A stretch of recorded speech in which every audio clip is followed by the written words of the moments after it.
आपके सामने घटना घटती है, आप उसे इग्नोर करना चाहते हो। नेशनल हाईवे पे जितने होटल बने हैं उनके नाम सुनेंगे, जय माता दी, और है अल्लाह मियां के पास।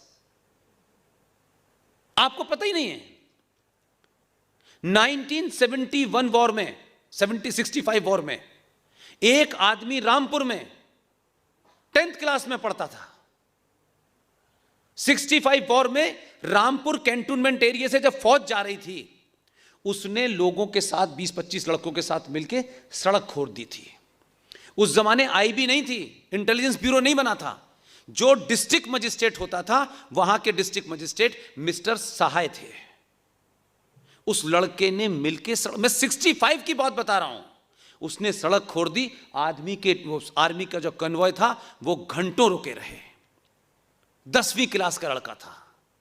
सहाय साहब ने उसको अरेस्ट किया। दिल्ली से ऑर्डर गए कि इसको शूट कर सकते हैं आप, लेकिन सहाय साहब ने यह सोच के कि यंग लड़का है, गलती हो गई होगी, उसकी धुनाई तबीयत से की और फिर यह कहा कि 24 घंटे में शहर छोड़ दो तुम। ये कोई मामूली लड़का नहीं है।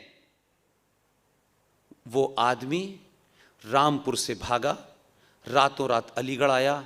अलीगढ़ मुस्लिम विश्वविद्यालय तो दूसरा पाकिस्तान है, आपको पता ही है।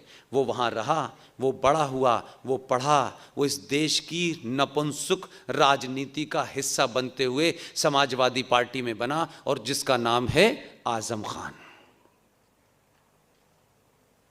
वो आपकी सत्ता के शीर्ष पे चला गया, क्योंकि हम जानना नहीं चाहते। इसलिए नेशनल हाईवे पे पंचर की दुकान भी खुल रही है तो वहीं खुल रही है, मैकेनिक की दुकान भी वहीं खुल रही है कि इसी आपदा के समय रात में किसने खोदा किसे पता चलेगा। एक्सप्रेस वे तो आप बना रहे हैं, इस एक्सप्रेस वे पे कौन सी विचारधारा चलेगी इसको भी तो तय करिए। इसलिए 95 में क्या हुआ, आप चुप रहे। यहां भी 2013 में वक्फ प्रॉपर्टी कानून भारत की संसद में रख के पास कर दिया गया। आप नहीं बोले, आप नहीं बोले। महंगाई पे बाजार बंद, जीएसटी बढ़ गया, बाजार बंद, इनकम टैक्स कम दो इसलिए काम नहीं करेंगे। हम यही करते रहे ना, यही किया। 2013 में भारत की संसद में वक्फ प्रॉपर्टी कानून को एक कानून बना दिया गया। आपको बताऊं, आप सुनना चाहते हैं? सच में वक्फ प्रॉपर्टी एक्ट 2013 के तहत उस कानून में ऐसे प्रावधान कर दिए गए हैं कि ये जो हॉल है आपका, ये सरकार का होगा या किसी प्राइवेट आदमी का होगा। वक्फ प्रॉपर्टी बोर्ड अगर सिर्फ ये लिख के भेज दे कि ये हॉल वक्फ प्रॉपर्टी पे बना हुआ है, आपको नोटिस भी सर्व नहीं होगा। एज पर द कानून नोटिस सर्व नहीं होगा। एक आदमी आएगा और ये कहेगा भाई इसको खाली करो, हटाएं इसको। आप पूछेंगे क्यों? बोले कि आपकी प्रॉपर्टी नहीं है। जो ये कह रहे हैं कि ये वक्फ प्रॉपर्टी पे है, आपके कानून के तहत उसे प्रूफ नहीं देना, उसे सिर्फ कहना है। धक्के देख करके बाहर निकालेगी, सब बंद करके ताला लगा करके वक्फ प्रॉपर्टी वालों को चाबी दे देगी। आप बड़े कानून, उसूल, मर्यादाओं से चलने वाले महान नागरिक हैं देश के। आप अपने कागज लेके जाएंगे, उस कानून के तहत हाई कोर्ट इसकी सुनवाई नहीं कर सकता। आपसे कहा क्या गया है, क्योंकि आपको सोने की आदत है, सोइए। यह कहा गया है कि आपको अपनी लड़ाई लड़ने, अपने कागज लेके वक्फ प्रॉपर्टी का जो बोर्ड है उसके ट्राइब्यूनल में अपील कीजिए।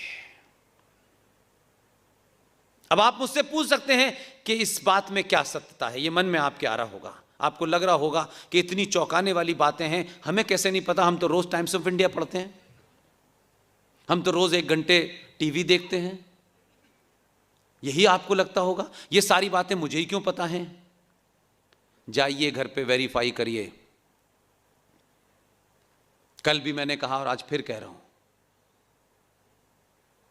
नई नई शादी हमारे यहाँ बच्चे करते हैं, लड़के लड़कियाँ, पूरा परिवार शामिल होता है, शादी होती है, बड़ी खुशी होती है, और पति भी कमाल का आदमी होता है।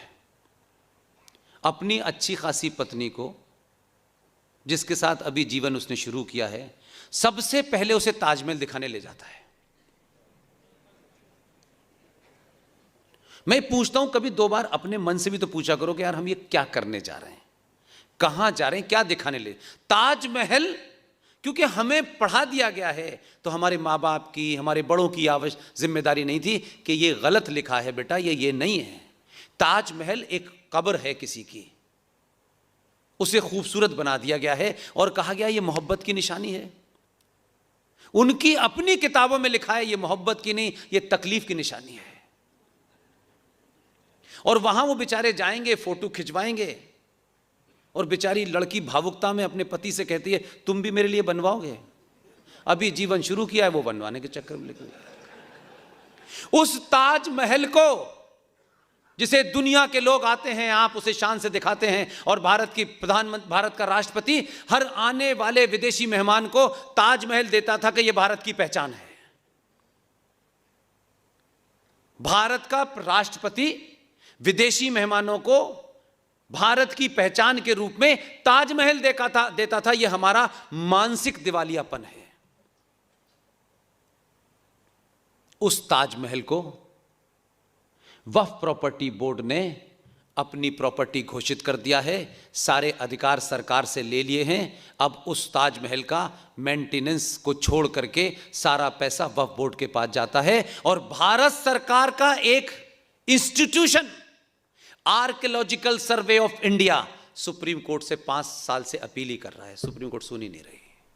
ताजमहल चला गया भारत सरकार के हाथ से, वक्फ बोर्ड ने कहा ये तो हमारी प्रॉपर्टी पे है और ये हमारी है। कोई जवाब नहीं है। छोटे मोटे के घर पे कब्जा नहीं किया है, वहां से शुरू किया है। तब भी आप कह रहे हैं अच्छा हमारे घर पे आओगे तब देखेंगे, तब तक आप रहेंगे।